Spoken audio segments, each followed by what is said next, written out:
The Fairness Doctrine should be reinstated. But the best way to serve the public interest is not to interfere with public expression. The American Religious Town Hall is now in session.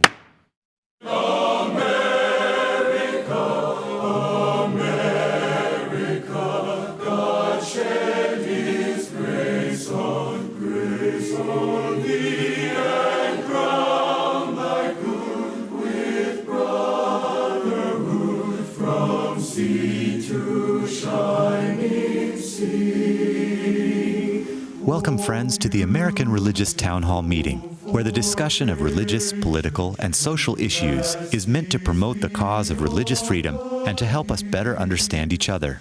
And now, here's your host and moderator, Pastor Jerry Lutz. I'm James Weingardner, sitting in for Jerry Lutz, and we welcome you again to the American Religious Town Hall. We are looking forward to an energetic discussion of an important topic today, and the panelists that we have to discuss it are eminently qualified, and we'd like them to introduce themselves to you, beginning on my right with Dan. Hi, I'm Rabbi Dan Levin. I serve as senior rabbi at Temple Bethel in Boca Raton, Florida. I'm Tony Matthews, and I'm the senior pastor at North Garland Baptist Fellowship in Garland, Texas. I'm Tom Plumley. I'm a minister in the Christian Church Disciples of Christ. I serve as senior minister at First Christian Church, Fort Worth, Texas. I am John Peterson, a canon in the Diocese of Washington, and am an Episcopal priest. In 1949, the Federal Communications Commission established the Fairness Doctrine, which required that TV and radio stations holding FCC-issued broadcast licenses devote some of their programming to controversial issues of public importance and ensure the airing of opposing views on those issues. The Supreme Court ruled 8-0 in 1969 that because of the scarcity of space on the dial and since the airwaves belong to the public, the FCC could ensure that broadcasters served the public interest by compelling a balanced presentation of important matters of public debate. The Fairness Doctrine was revoked in 1987 and fully rescinded in 2011. Opponents argued that the doctrine impinged on our rights to freedom of speech and expression. With the advent of the internet, cable television, and satellite radio, there's a nearly unlimited space for expression. However, as media outlets on radio, television, and the internet have grown more polarized and partisan, some have been accused of purveying falsehoods or conspiracy theories that threaten democracy. People who get their news from exclusively conservative or liberal sources seem to live in alternate universes. Some have argued that reinstating the Fairness Doctrine would create a more balanced media that would help heal the bitter divides that threaten democracy. Question 1. Would it be in America's best interest to restore the Fairness Doctrine and require media outlets to balance the content of their broadcasts? 2. Does the government have a role in regulating speech and expression that could cause damage to American democracy? And 3, what limits, if any, should America impose on radio, television, or internet broadcasts? And we begin our discussion with Tom. Thank you. I think we must begin this conversation with an understanding of freedom, an understanding that every freedom, including the freedom of speech, has boundaries. They're even written into our Constitution. There are boundaries to each of the freedoms that we are given. When it comes to broadcasting, freedom has sometimes become the freedom to be fact-free, to be free from facts, to be free from truth.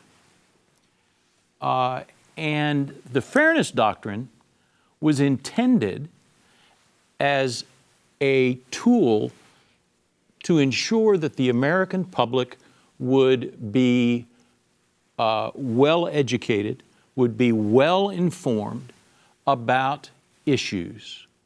issues generally. And it went away finally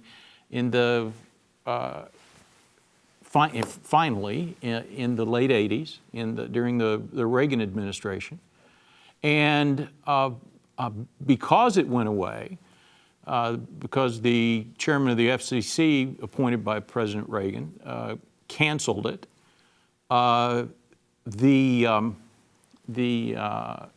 Congress passed legislation to reinstate it. It was called the Fairness Doctrine bill. It passed by 3-to-1 margin in the House of Representatives. It passed by a 2-to-1 margin in the Senate. It had people in favor of it that included Ted Kennedy and Newt Gingrich and Jesse Helms. It was a broadly supported piece of legislation, and then it was vetoed by President Reagan. And what has come about since then has been this tremendous proliferation of media sources, and in many cases, a total lack of responsibility for simple journalistic ethics. Frankly, all the Freedom Doctrine asks is that journalists be journalists, that they fact check, that they have multiple sources before they come out with some kind of story, and that they present opposing views, or at least explain why they can't, explain why, the senator that opposes this point of view wouldn't come on our program tonight, something like that. Give some evidence that there are differing opinions, and that those differing opinions have weight and are held by decent people. The Fairness Doctrine, I think, if it were reestablished, reinitiated, would help us to get beyond this situation in which we find ourselves, that we are so concerned about, that we talk about all the time on this program and in so many other settings, that we are so polarized, that we don't listen to each other. And part of that is because you can get over here and listen to people that only will tell you what you already believe, or you can go over here and find a whole bunch of people that will only tell you what you already believe over here, and never are you faced with the opposing point of view. Thanks, Tom. Dan? So in many ways, I hear a lot of what Tom is saying, and I think we take a look at some of the things that have happened more recently with the proliferation of these vile conspiracy theories like QAnon and other kinds of things. And there's a lot of temptation to say, well, let's just make sure people don't say those things. But then what? And I think it's the then what that I get really nervous about. Who are going to be the people that are going to determine that's factual and that's not factual? And I think part of the genius of America is the idea that truth evinces itself through the interchange of ideas in that free marketplace of ideas. And the thing that scares me is when you have a culture that says it's okay to say this and it's not okay to say that, because this hurts my feelings, or this makes me uncomfortable, or I find that incendiary. And I can appreciate that there are things that people can say that are incredibly painful to hear. But the way to resolve it is to not make people not say them. The way to resolve it, to me, is to find more compelling voices that say, well, you could listen to that, but this is better. This makes better sense. This is more thoughtful. Because I think what America requires is not a babysitter on high to make sure that I hear the things I'm supposed to hear, as if the American people are children. The American people need to take adult responsibility for who we are and say, I need to ensure that I hear multiple voices. I need to make sure that if I come from a conservative predisposition, that I purposely listen to liberals some of the time and make them make me think. Or if I come from a more liberal place, I have to do my darndest to listen to conservatives some of the time and say, why do they think what they think? Because that's how we're going to get a stronger society. The fact is, in order for America to be a stronger society, it means that we have to take more responsibility for ourselves as citizens and not apportion to the government or other people to police the expressions, even if those expressions are expressions we don't want to hear. Thank you.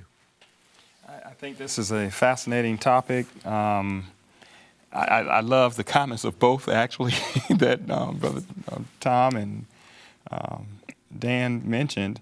Part of that doctrine, the purpose, was the main agenda for the doctrine was to ensure that viewers were exposed to a diversity of viewpoints. It's so underwhelming to turn on, for me personally, to turn on, news outlets, and if it's dealing with a political topic or a social topic, and to see just one viewpoint. It seems to be so partisan. And, when I grew up going to school, even from high school to college, we were exposed to the antithesis of what we believed. And that was healthy for me. I don't know what happened I just think politics, I wonder if finances are involved in this, of course, power, ratings. It's just, I don't know how we are being educated, the public. And I just ache for us. I think, as Tom mentioned, you have to fact check things. You have to have multiple sources. It's so refreshing to see different viewpoints and people, Republicans and Democrats, to be able to sit down, or independents, and really hash out these topics, throw them out there, and really grapple with them. There may be some things I can learn.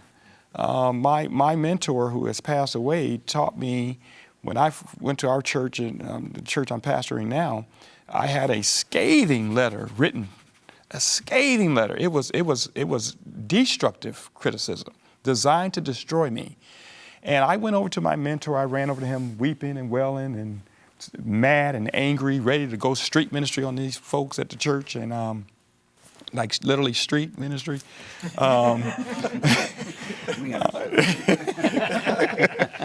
He set me down and he said, let's read the letter together. And then he went through there and he said, oh, that's right about you. I said, what? He said, let's read some more. Yep, that's right. They're right. And I got so upset with him for pointing out things about, that my enemies had. But the lesson is that you can learn from your enemies and from varied opinions. And that made me a better person, a better pastor, hopefully, and a better Christian. Thank you. John? Thank you. I want to respond to something that Tom said that I want to amplify of why this happened or why it was cut out. Correctly, President Reagan had two FCC commissioners who were doing little more than ignoring public trust and cutting regulations across the board during the Reagan administration. A person by the name of William J. Casey, who was Reagan's campaign manager in 1980, and then his CIA director when he was president, wanted to, and he was also the founder, and this is critically important, founder of Capital Cities, and Capital Cities was a right-wing, RIGHT wing communication group, wanted to get rid of the Fairness Doctrine. And Congress, as Tom said, voted to save the doctrine of the bill, but Casey had enough pull with Reagan that Reagan vetoed the bill. And it's basically because of that dynamic that that bill was killed, full stop. So it was very political, and while the Congress was opposed to having the bill vetoed, it could not override the veto. And as a result, I think it is fair to say that propaganda radio and later TV was born. It was at that moment that propaganda radio and TV were born.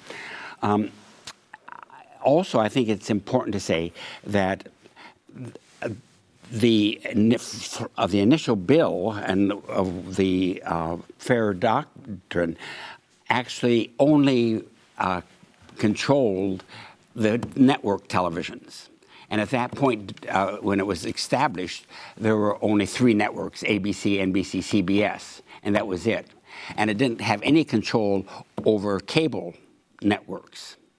And so cable networks were able to get by when, well, first was CNN in 1980, but they were able to get by without the Fairness Doctrine impacting them at all.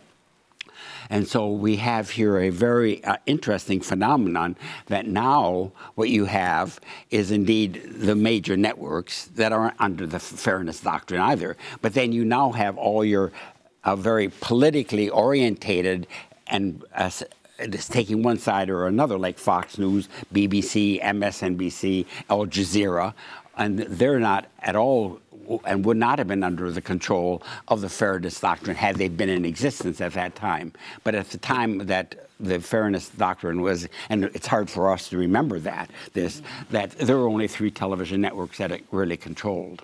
And that cable news really put the, took up the mantle without any of this type of Fairness Doctrine.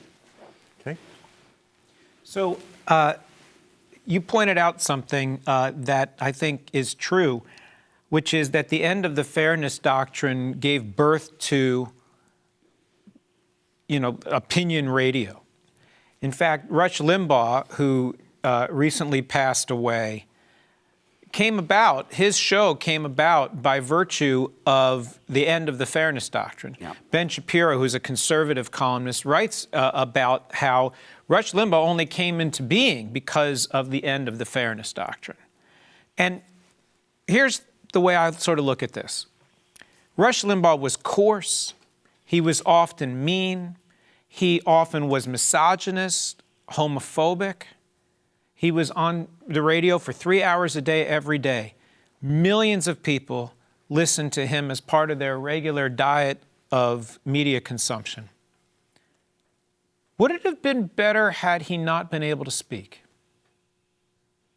And my answer to that is no.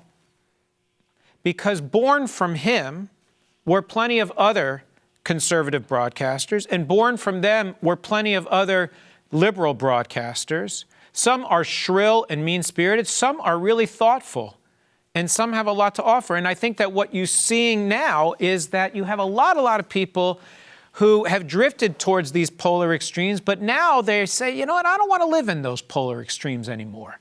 I want to come back to find somebody who will just tell me the balanced truth. And that's why I think the marketplace of ideas is important.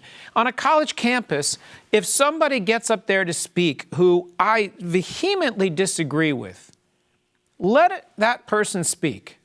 And then afterward, bring another speaker that has a better argument, a more thoughtful argument, a more compelling argument, as opposed to canceling and silencing the voices we don't want to hear. Because once we start silencing voices and deciding who we can hear from, I think we go down a very, very difficult and dangerous slippery slope. I agree. Yes, but the Fairness Doctrine is not about who can we hear from. The doctrine is about who do we only hear from. And the Fairness Doctrine is about helping us to hear from all of those voices, or from that second voice.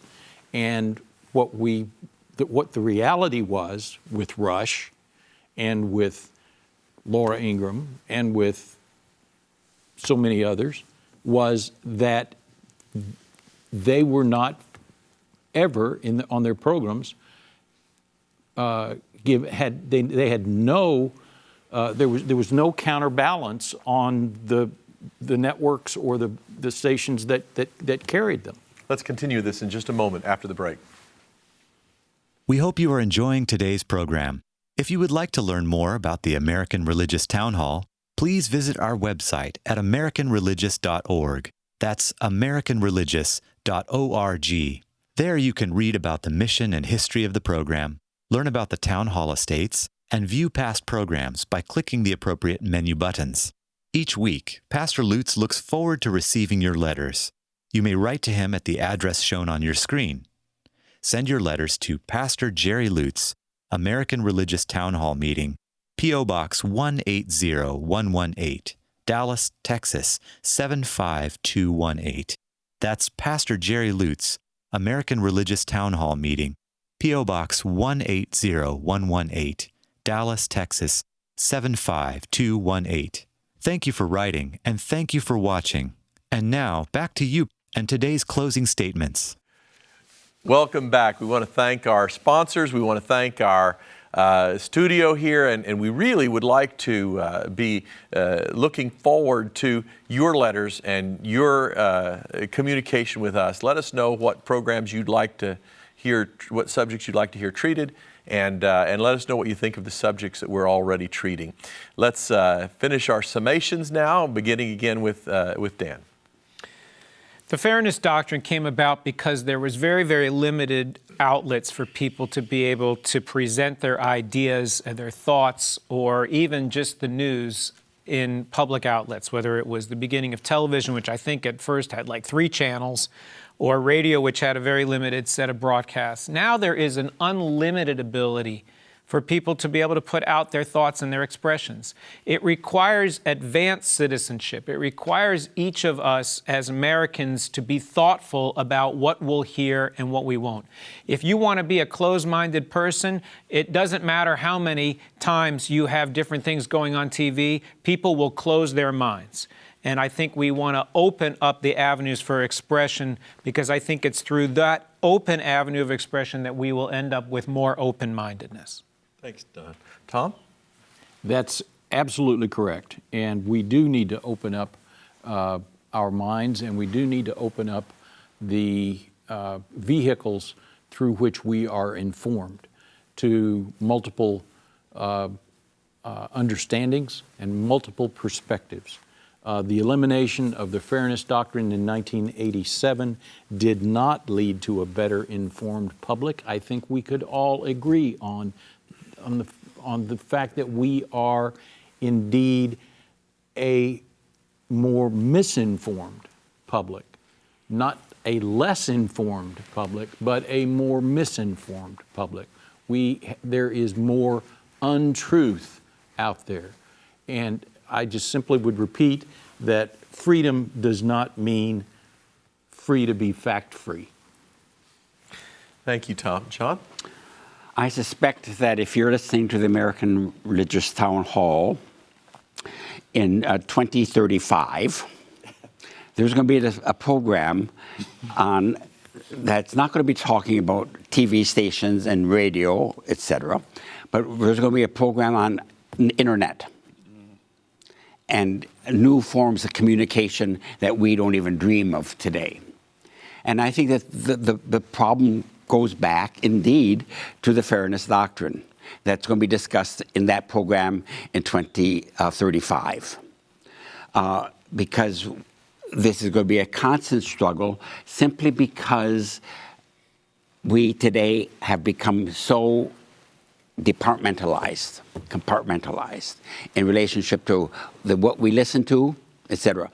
If you're an MSNBC listener, you're not going to turn on Fox to hear the other side. Now, maybe MSNBC should be required and a rewriting of the Fairness Act to have passed that would include cable channels, etc. Certainly the original will not work. but maybe, this is the direction we need to go. Because certainly today we are in a situation of polarization simply because we go to the corners which we feel most comfortable. Thank you, John. Dan, Well Tony? said. Well said.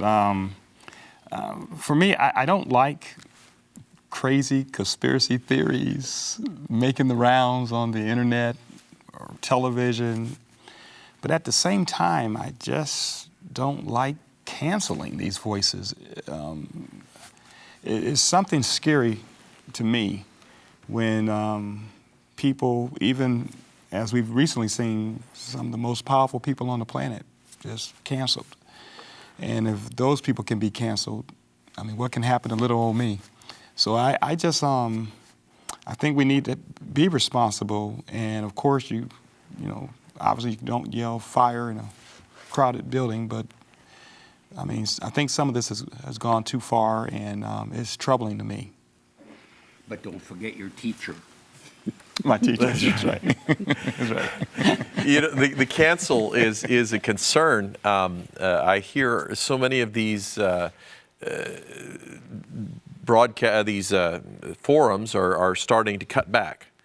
And it scares me that when they do that, what happens is those voices go underground to perhaps even more dangerous places, as Dan points out, that when you take a voice and silence it on one forum, it may just crop up like the Medusa with a new and more pernicious. I have friends, good friends that I love, that send me messages that frighten me, because all one has to do is listen to it once and you see there's no facts to support anything that they've said. It's just opinion and innuendo, and they're destroying people's lives, and for what? The charter of the American Religious Town Hall provides that Roman Catholics, Protestants, Jews, educators, and others may appear on this program and can declare their beliefs without hesitancy, and the rest of the members of the panel will uphold and guarantee that American right to all who appear, irrespective of race or creed, so that the rest of the world can see that here in America, we believe in civil and religious freedom, not only in theory, but in reality. And now, friends, until next week at the same time and over the very same channel, the American Religious Town Hall meeting stands adjourned. And may the God of all of us bless all of you.